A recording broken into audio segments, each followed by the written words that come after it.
Assalamualaikum warahmatullahi wabarakatuh. Perkenalkan, nama saya Aisyah Nur Afni, NIM 228022410309. Saya di sini akan menjelaskan peranan staf untuk menempuh tugas mata kuliah pengantar organisasi dosen pengampu Muhammad Hanafi SAP MSI. Sebelum memulai materi pada video kali ini, saya akan menjelaskan staf itu apa. Nah, staf itu sendiri merupakan sekelompok orang yang bekerja sama membantu ketua dalam mengelola sesuatu. Dengan itu, tugas dari seorang ketua akan lebih ringan dibantu oleh stafnya. Lalu, kenapa staf itu sangat penting sekali dalam sebuah organisasi atau perusahaan? Seberapa cepatnya sebuah perusahaan untuk memecahkan masalah akan disebut sebagai organisasi modern. Karena dalam sebuah organisasi itu terdapat banyak kumpulan pemikiran oleh staf-stafnya sehingga permasalahan itu akan cepat terselesaikan. Kemudian setiap staf memiliki tugasnya masing-masing, antara satu staf dengan staf yang lain akan berbeda tugasnya. Untuk pimpinan sendiri, ia bertugas untuk menjalankan perusahaan dalam jangka yang panjang. Kemudian di bawah pimpinan tingkat atas ada pimpinan tingkat menengah yang mengelola perusahaan dalam jangka menengah serta mengawasi pekerjaan operatif sesuai dengan alur yang telah ditentukan. Di bawah dari pimpinan atas dan pimpinan menengah ada pimpinan pelaksanaan yang bertugas menguraikan, menjalankan, merencanakan, memberikan instruksi, dan mengevaluasi anggota. Sehingga sebuah staf ini sangat berperan dalam menjalankan atau membantu mengurangi tugas seorang pimpinan. Kemudian di sini ada tugas-tugas staf. Yang pertama sebagai perencanaan, kemudian pembinaan, pengawasan, dan pengambilan keputusan. Untuk perencanaan, sebuah perencanaan akan sulit tercapai apabila diputuskan oleh satu orang saja. Nah, dengan itu staf akan melaksanakan kegiatan tersebut, menyusun, merencana yang mencakup perencanaan pengembangan organisasi serta kebijakan organisasi maupun pengelolaan sumber daya manusia. Kemudian pada pembinaan, staf penasihat ini memiliki tugas untuk pembina pekerja sehingga pekerjaan tugas-tugasnya sesuai dengan metode atau prosedur yang sudah ditetapkan oleh sebuah perusahaan demi meningkatkan pekerjaan dalam sebuah perusahaan tersebut.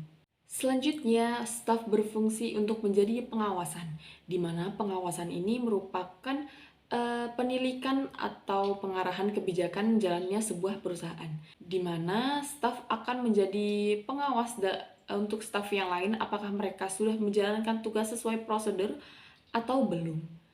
Kemudian, staf ini memberikan saran dan penerapan yang terbaik untuk kedepannya.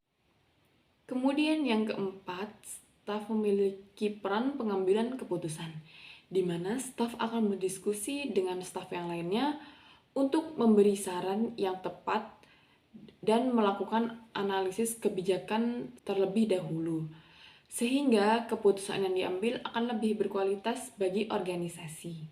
Selanjutnya, peran staf adalah menghimpun, mencatat, dan mengolah, serta tugas-tugas yang lainnya. Peran menghimpun ini merupakan hal yang diperlukan karena ia akan mencatat atau mendata hal-hal yang diperlukan untuk kedepannya. Kemudian mengelola data-datanya sesuai dengan kategori, sehingga ketika diperlukan data-data tersebut sudah tersedia dan siap dipakai. Kemudian tugas staf ini adalah mencatat, di mana mereka akan mencatat kegiatan-kegiatan serta transaksi-transaksi apa yang terjadi dalam sebuah perusahaan. Fungsi staf yang lainnya yaitu mengelola. Data-data yang sudah dihimpun dan dicatat oleh seorang staf akan dikelola menjadi hal yang lebih bermanfaat seperti laporan. Dan yang terakhir, staf memiliki tugas lainnya yaitu membantu hal-hal yang lainnya seperti menyimpan surat atau arsip, menelpon, kemudian mengirim email, dan sebagainya. Kemudian fungsi staf ini yang pertama adalah menolong pimpinan dalam mengerjakan tugas-tugasnya, kemudian membantu melancarkan alur kegiatan organisasi, ketiga meringankan beban kerja pimpinan, dan yang terakhir mengartikan pemikiran pimpinan dalam setiap rumusan kebijaksanaan dan keputusan yang akan diambil seorang pimpinan. Kemudian staf ini dibagi menjadi dua bagian, yaitu staf penasihat dan staf pelayanan. Staf penasihat sendiri ini bertugas untuk memberikan saran-saran, kemudian nasihat kepada pimpinan. Adanya staf penasihat ini memang dibentuk untuk memberikan saran dan bantuan untuk pimpinan. Bila diperlukan, pimpinan akan menunjuk staf penasihat dalam segala bidang. Kemudian ada tahap-tahap untuk memberikan saran kepada pimpinan. Yang pertama, pengumpulan data, kemudian menganalisis data-data yang diterima, mengevaluasi dan penilaian, dan membuat berbagai alternatif atau kemungkinan, serta memilih kemungkinan yang lebih tepat. Lalu, staf akan menyimpulkan dan merumuskan saran-saran dengan bentuk tertentu supaya mudah dipahami oleh seorang pimpinan. Kemudian yang kedua ada staf pelayanan, di mana bertugas membantu pimpinan melancarkan tugas-tugas organisasi. Fungsi pokoknya sendiri adalah memberikan pelayanan dalam kegiatan operasional. Staf merupakan komponen yang berperan penting dalam jalannya suatu organisasi. Tanpa adanya staf, suatu organisasi tidak akan berjalan dengan baik. Staf menjadi media dalam membantu pimpinan menjalankan tugasnya untuk mencapai tujuan organisasi. Staf memang menjadi suatu komponen penting yang tidak dapat dipisahkan dalam proses berjalannya suatu organisasi. Ada banyak tugas dan hal yang menjadi tanggung jawab dari seorang staf.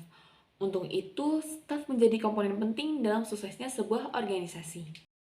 Sebuah organisasi yang sukses adalah kumpulan dari banyak tangan dan satu pemikiran.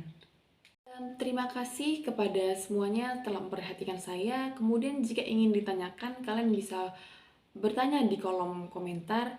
Dan saya harap pada video kali ini pelajaran yang sudah saya sampaikan akan bermanfaat. Dan sampai jumpa.